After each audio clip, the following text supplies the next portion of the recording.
Hello students, today we are going to read this poem, The Skylark. Question answer are also there in the same video, लेकिन पहले हम reading कर लेते हैं. आप video में आगे जाओगे तो आपको क्वेश्चन आंसर्स भी मिल जाएंगे. So please watch the video patiently, समझ के अच्छे से फिर क्वेश्चंस करते हैं. Okay, so let's get started. Hello students. So students, today we are going to read our poem The Skylark, and the poem is written by Christina Rossetti. Skylark is a bird, okay, and the picture of this bird is given in your book on the next page. See, this is the skylark. So let's start the reading. The earth was green, the sky was blue. I saw and heard one sunny moon. Very easy language. Earth green है, sky blue है. मैंने देखा means थी. The earth was green, the sky was blue.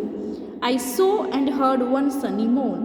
मैंने देखा और सुना एक sunny morn. Morn means morning, कि मैंने एक चमकीली सुबह. सनी मीन्स कि सन क्लियर था, sunlight was there. Sunny morning. A skylark hang between the two. मैंने देखा और सुना किसको? ए स्काईलार्क को. कहाँ था वो? Between the two. किन टू के बीच में था? The earth and the sky. Sky और अर्थ के बीच में कौन था? The skylark. A singing speck above the corn. A singing speck. Speck होता है एक स्पॉट, धब्बा. ठीक है, धब्बा यानी कि एक पॉइंट जैसा लग रहा था वो. आसमान के बीच में और अर्थ के बीच में जो वो स्काईलार्क बर्ड था, बिल्कुल एक पॉइंट जैसा लग रहा था. सिंगिंग स्पैक यानी कि सिंगिंग कर रहा था वो, एक पॉइंट के जैसा लग रहा था. Above the cone. Cone means cone के फील्ड के ऊपर. ठीक है, कोन मीन्स मक्का. मक्के के खेत के ऊपर वो जो स्पैक के जैसा लग रहा था. A stage below in gay accord.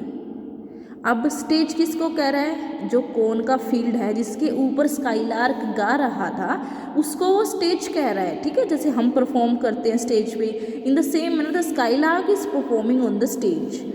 In gay accord, पूरे यूनिटी के साथ, इक्वालिटी के साथ, सेम पैटर्न में गा रहे हैं. स्काईलार्क गा रहा है. White butterflies danced on the wing. Skylark गा रहा है, वाइट बटरफ्लाइज डांस कर रही हैं. ठीक है, and still the singing skylark सोर. और जो सिंगिंग स्काईलार्क है वो सोर करता है, ऊपर जाता है. ठीक है, ऊपर की तरफ बढ़ने को कहते हैं सोरिंग. तो ऊपर की तरफ जाता है उड़ता हुआ. And silent sank and soared to sing. और नीचे आता है, सैंक होता है नीचे आना, silently. And soared to sing, और फिर से ऊपर जाता है. तो कहने का क्या मतलब है कि जब स्काईलार्क ऊपर जाता है, सोर करता है, तो वो सिंग करता है, और जब नीचे आता है, सैंग करता है, तो वो साइलेंट रहता है. Understood? Third paragraph. The cornfield stretch a tender green to right and left beside my walks. Means the cornfield was very big. जो खेत था कॉर्न का वो बहुत बड़ा था. दूर दूर तक देखें तो पूरी ग्रीनरी नज़र आ रही थी प्लांट्स की. ठीक है, to right and left beside my walks. जहाँ भी मैं देखता था, राइट और लेफ्ट मुझे टेंडर ग्रीन ही दिखता था.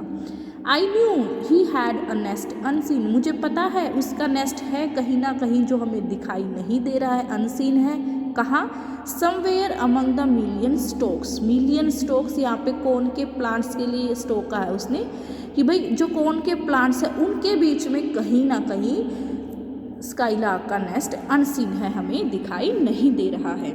And as I paused to hear his song. जैसे ही मैं रुकता हूँ उसका सॉन्ग सुनने के लिए. While Swift the Sunny movements slid. और तभी सनी मूवमेंट्स यानी कि जो सनसेट हो रहा है, ठीक है, बहुत ही जल्दी सनसेट हो जाता है. यानी कि जो स्काईलार्क इतने सुंदर तरीके से गा रहा है, मुझे लगता है अभी तो मैंने थोड़ा ही सुना है, टाइम जल्दी जल्दी जा रहा है. Perhaps his mate sat listening long. लेकिन उसका मेट, किसका मेट? स्काईलार्क का मेट, स्काईलार्क का साथी. शायद उसके फ्रेंड ने उसे ज़्यादा लंबा सुना हो, उसके गाने को, उसकी स्काईलार्क की सिंगिंग को उसने, उसके पार्टनर ने, उसके मेट ने ज़्यादा सुना है. And listen longer than I did.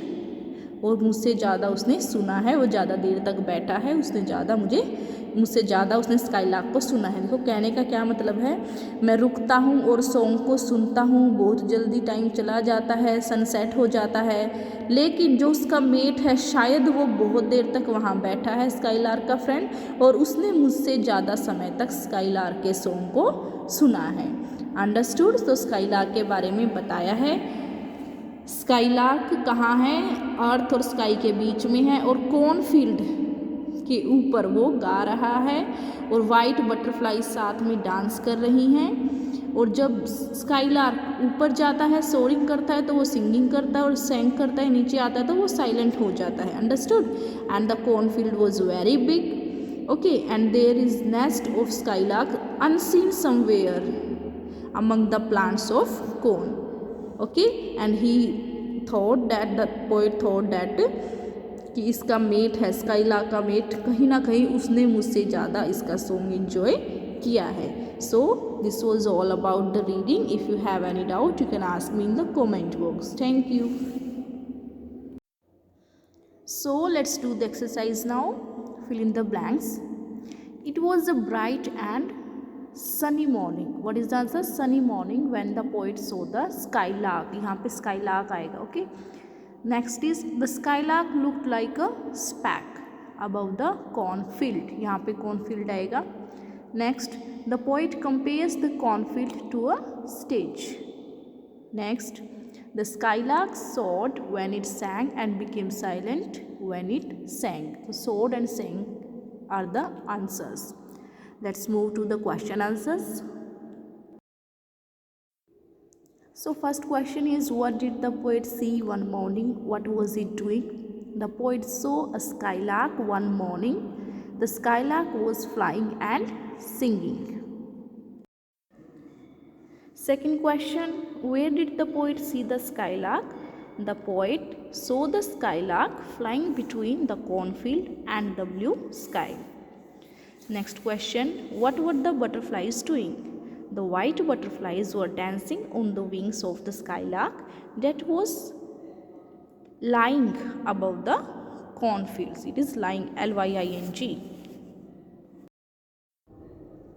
Question 4, where does the poet think the nest of the skylark is? The poet calls the skylark's nest unseen because it was hidden somewhere among the million stalks of corn in the field. Next question, long question. Do you think the scene described in the poem is a happy one? Why? Which lines in the poem say so? Yes, the scene described in the poem is a happy one because the description of nature is very soothing. The earth is green, the sky is blue. It is a sunny and calm morning. Butterflies are dancing and the skylark above the cornfield is singing. The poet imagines that the scene is like a stage where the skylark is performing. The butterflies seem to be dancing on the wings, while the green cornfield provides the stage. The poet uses words such as sunny, gay, which add to the happiness of the scene. The poet seems to derive happiness from observing the scene. So these were the question answers of the poem. If you have any doubt, you can ask me by writing in the comment box. By the time, bye bye and subscribe my channel.